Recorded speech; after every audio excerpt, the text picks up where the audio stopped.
We are live. Anyway, we got a lot of stuff to unbox, so let's get right to it. This is one of Alex's favorite watches, which is the Elegante. Everyone can hate on it. I get it. It's a ladies' watch. So what? It's not a ladies' watch. It started as a ladies' watch. What's the most special thing about it? So like if you leave it down for 35 minutes, the battery will shut off and go to standby mode. So the battery is made to last 8 to 10 years. If you're wearing it regularly, or if it's on standby mode, it's like 18 years. And then when you pick it back up, you just shake it and it goes back to the time. Yeah, it goes back to the time. Speaking of FP Journe, big shout out to Eric from Bait. Now, what he did, no, this is not an FP Journe. Dibs. I saw this on IG. He does a line of hype toys called Kokies. What he did was he made these two guys, and what you're able to do is you're actually able to put different Journes on him. So right now this guy is wearing the Chronometra blue. You can take that off and pick, let's go with this guy. And you can change out their watches, which is absolutely insane. The details on these watches are just sick. I don't know if you guys can see that. Shout out to Eric. Now Eric is a huge watch collector. I know he loves Journe, but his favorite brand is actually AP, just like mine. So Eric, and we do a collab with AP as well. I love the Journe stuff. You can pick these up still. I don't think they've sold out yet because he just dropped them. Eric, thank you so much for these. These are going to be in my office. That is absolutely awesome. Let's show some watches. Wonder if I have any more Journes in here. Here's a Seiko. Hope so. That is not a Seiko. Whoa. That is not a Seiko. This is the MB&F Moon Machine 2.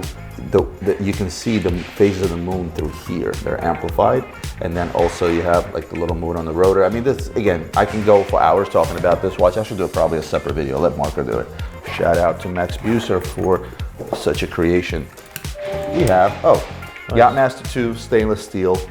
I absolutely love when they came out with this watch because they first came out with it in gold, which was less affordable. Again, at the time you can still get a discount on Rolex, but for somebody with a large wrist, I'm glad Rolex has this because there's not many options besides this and the deep sea in terms of size, right? This is true. Just really not much out there.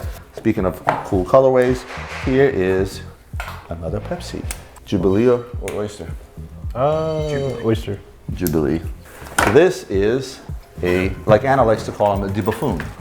Well, in reality, it's a DBTM. Another independent brand that's coming up, and it's coming up strong. The packaging on this is insane, by the way. Unmistakably DBTM based on the way the case is designed. If you've watched this brand in the last year, I've seen it almost double in pricing when it comes to these guys. This is Adrian's watch, the root beer full gold. Still. This combo of browns and blacks and rose gold, they just work, you know? They just work. I'm glad they didn't make this with a white dial because it'd be hideous. Legacy machine number? 1. The way the balance wheel sits on this thing, that's like floating, pretty much floating in the air. I mean, it's just, like I said, what can I say? You guys know I'm a big fan of MB&F and I'm a big fan of Max and his friends and their creations. I just don't know why anybody would. Where's your creation at? It's coming. Shout out to who sent this to us. You know who you are. Please don't disrespect MB&F with Tag Heuer packaging. I have nothing against Tag Heuer. I love Tag Heuer. Don't get me wrong. Plenty of history. Well, before they got bought over. I like the old Heuer. Well, no one's gonna steal a Tag Heuer box. An RM28 in titanium. Here's the one thing I'm gonna say about this. All right, I have a small wrist, and here, in comparison, here's my IWC. Right, it's a small watch. This watch is. If you put both of them together, look how much bigger this watch is, right? Now watch this. Somehow, it's still a good fit.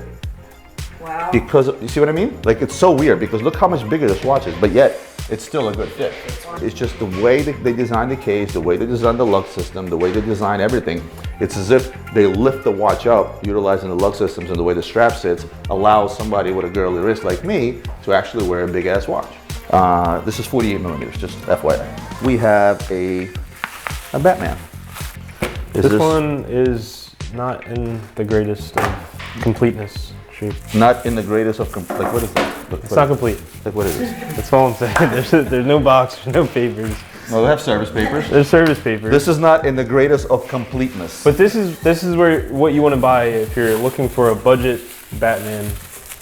So this is a budget Batman. It's like Batman without the Batmobile, like without the toys. Exactly. Oh, this is the new Palm dial. The new palm dial.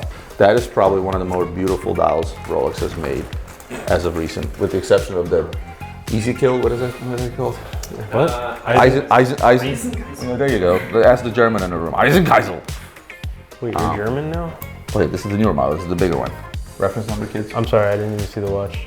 Oh, that's the 116-900 or 114-900? No, 6. 4 or 6? 6. I was right. Yeah, you guys are right, but who cares? Thoughts on this, guys? I mean, you gotta comment. Air King, I love it. I like it. So this was, this was like the biggest dog of all Rolex. The entire, like the older one, the small ones. It was like the biggest dog of the lineup. Like nobody ever wanted him. Just when you used to walk into a Rolex boutique, everyone had him just lying on the shelves, and now all of a sudden people realized that they were sleeping on him, and they're no longer less popular. But I think the reason for that, to be honest with you, is because for the longest time, it was like that most affordable one. And this is how you get dog watches to become big collectibles, because if it's not popular, Rolex is not producing as many, and then when they're done, there's a lot less of them out there, and all of a sudden people realize, oh, wait a minute, that's actually a collectible. And speaking of green watches, how about a green camo? So I call this one Audemars taking a bite out of oar straps, and realizing that why are we gonna allow, see, that's the thing, is they didn't go out after them and say, oh, you know what, we're gonna sue you. Respect to Audemars. And I respect that, but at the same token, they're saying, listen, we can do it and we can do it better, because listen, a factory strap will always fit better than a non-factory. Although Oris and all the other companies that do this, they're doing a pretty good job in terms of being able to, have that perfect fit. Right, and put the quality behind it. The quality behind it, but factory is factory.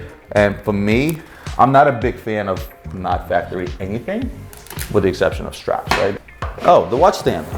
Now, this is a plug, right? And I'm gonna plug them, and I will plug them every single time, because I've been with these guys from the very, very beginning. When they first started this, I love their story, how they told us about it. And oh, this is the marble. Oh, I like this. This is the black and white marble from the watch stand.